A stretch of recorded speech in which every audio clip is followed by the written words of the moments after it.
Hey guys, I'm going to run through the first workout here briefly. I'm not going to do all the rounds. I'm going to do one round of everything. So you can see the exercises and see kind of what it would look like when done all together. I'll start with warm-up.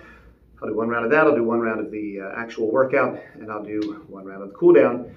If you guys got questions, feel free to put them down in the chat. Starting off with the warm-up, we've got some kettlebell around the bodies. Now, I'm going to be using a pretty light kettlebell for all these because I'm just demonstrating. I'm not trying to get a workout. Also, when using kettlebells, have more free space around you. I'm in one of our training rooms back in the zone because I wanted to be able to be uninterrupted. You should do this with more space because you're less likely to hit something or someone. So kettlebell around the body. You're going to stand up nice and tall. Tight core. You've got your one kettlebell in your hand. You go around the body. I asked for 10 reps in each direction. So that's 3, 4, staying nice and tall, nice and tight. 7, 8. I might miscount during this video. 9 and 10. And if I do miscount, ignore that. 10 in the other direction. Here we go. That's 1. Okay, stand up nice and tall, eyes forward. This is not nearly as dangerous as it might look. Also, it's a great first exercise because it acquaints you with how the kettlebell feels. That feels like about 10. So we'll stop there. Then we've got halos. I'm going to scoot back a little bit so you can see me a little bit better on this. On the halo, we hold the kettlebell like so. So your thumbs are through the handle for safety. Most of the weight is in your hands. It's also optional to hold it here, which we call by the horns. Kind of whatever feels better to you. This feels better to me. On your halo, you're going around your head. I asked for 10 in each direction. 3, keeping those elbows up, keeping the core tight. Really great for warming up the shoulders. And that feels like about 10. Let's turn it around. There's 1, 2. You can also do these alternating. We do 1 in one direction, immediately followed by 1 in the other direction. Whatever you like, as long as you don't lose count, like I once again have. 8, maybe, 9, and 10. Beautiful. And then our last part of the warm-up is a racked carry. So you need 2 kettlebells of matching weights. We're going to pull those up into the rack position. Lots of ways to do that. You can set them down on something, get them in position and lift them up. Probably the fastest way is just a teeny little clean like so. So in a rack position, the kettlebells are resting on your forearms. You've got a nice straight wrist. I'll get in a little bit closer so you can see what I'm talking about. Okay, elbows are tucked in tight, kettlebells are pulled in tight. And for a racked carry, we're just gonna walk around. Now again, I'm asking for 30 seconds. It's gonna be kind of tough for me to walk around in this room for 30 seconds. But you know, I suppose I could if I had to. If you're out on the floor, find a clock, maybe just walk towards that clock for 30 seconds and then sit down. That's your warm up. As you can tell, I'm a little bit out of breath, as you should be after warm up. Let's get into the actual workout. For this first day, we're starting with air squats. No kettlebells necessary. Get yourself a nice squared off stance. Let me move these. You can see my feet a little bit better. There we are. There we are. So, that looks good right there. Heels about shoulder distance apart, toes turned out slightly. I like to go hands together and tap my elbows to my knees. Knees are driving out, staying in line with the toes. We're gonna get 10 of those. That was probably about 10, right? The kettlebell one arm press, again, a light kettlebell. And again, it's gonna sit in that rack position. So, again, up close for those of you who are watching from home. Resting on the forearm, nice strong wrist. For the one arm press, we're gonna keep everything nice and tight. Elbow stays tucked in, squeeze the core, push all the way up and back down. You'll see a little bit of rotation going on there. So the handle is coming straight at you now. At the top, it's going side to side, back down. Okay? After you get your 10 there, that was probably 10, right? You switch arms and you go right back into 10 on the other side.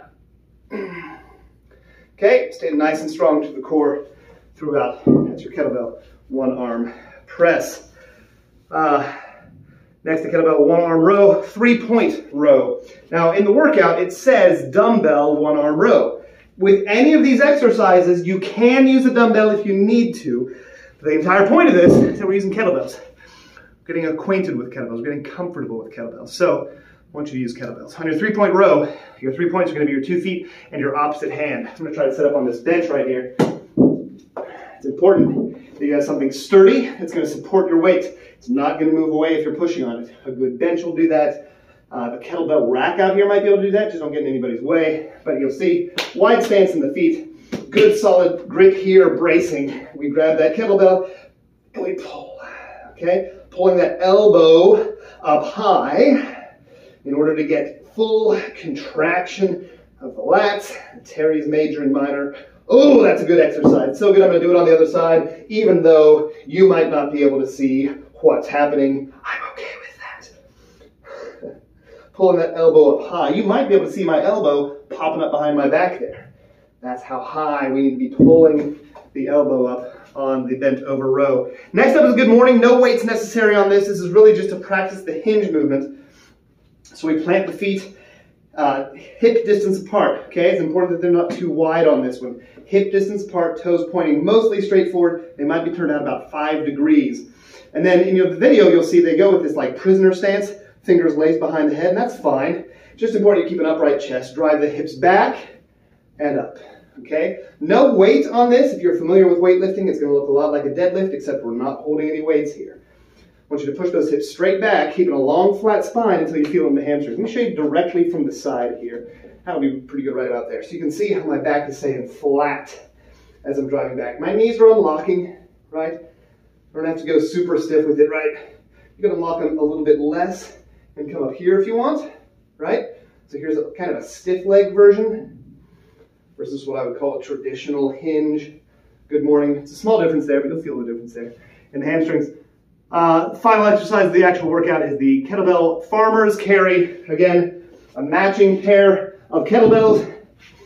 Lift, pull those shoulders back and down. Nice tall posture here. You're just walking around. Again, I think I asked for 30 seconds this first time through.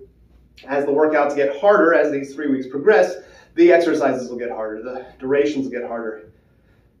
About 30 seconds there. And then we move on. Again, you'll be walking around. I'm in a teeny tiny room. For our core portion of this, we've got planks and we've got the sit-up, planks and sit-ups. The plank I asked for 30 seconds. If you can, find yourself an AirX pad. We have about 1 million of these out on the floor. They look and feel like $75 pillows because that's what they are. Use that for your elbows. It's gonna feel a lot more comfortable. Let me see if I can move back a little bit. Move these kettlebells, because you need to see what a plank looks like. Again, the video's fine. The person in that video is doing a great plank. But let me show you how I do it too. So you've got your AirX pad. You're gonna put your forearms on the pad. You're gonna step your feet back. Nice tight core. Okay, you wanna see a straight line from your shoulder to your greater trochanter. So this point right here needs to be perfectly in line with my shoulder. Okay, and I think it is. Then you need to have a second straight line from that greater trochanter down to the bony protrusion of your ankle, okay? I can't really tell. I think it looks good. It feels good. That's a plank. You're going to hold that for 30 seconds. And then with sit-ups, I'd recommend a yoga mat. I'm not going to use one for these few sit-ups that I'll have to do. Planting your feet, it says hands across the chest. Try not to bounce your head off the door. Okay, hands across the chest. Roll up. Ooh, I didn't do it. I didn't do it. There it is. Try to keep those feet down this time, John. Ooh, that's better. There we go. Bring those elbows up over the knees on the way up. That was a much better looking sit-up, John. Hey, maybe I'll just go back and edit out that first one. Those are your exercises for week 1, workout 1. Stay tuned for more workouts, more progressions, more exercises, and as always, more kettlebells. Thanks.